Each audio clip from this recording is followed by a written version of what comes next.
Well, welcome to April. We're going to continue our journey through the scriptures, and we're going to be looking at a couple different types of literature in the month of April. I'm going to be offering you readings from the Gospels, from the final week of Jesus' life and the resurrection accounts. We're going to also be reading from 1 Thessalonians later in April, the earliest of all the books in the New Testament to be written.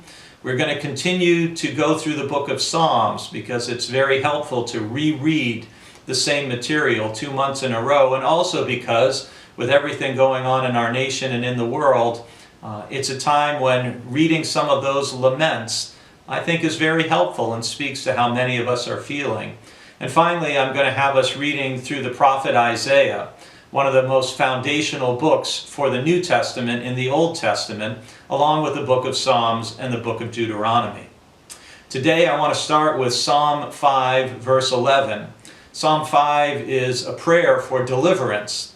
And verse 11 says, "But let all who take refuge in you rejoice. Let them ever sing for joy. Spread your protection over them, so that those who love your name may exult in you."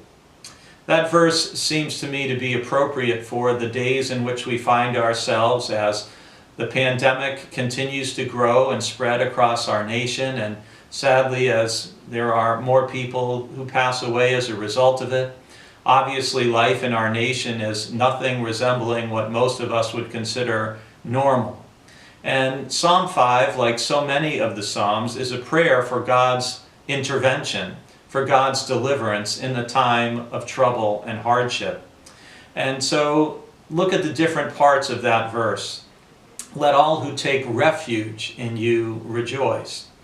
Where we find refuge becomes very stark and very clear in times like this.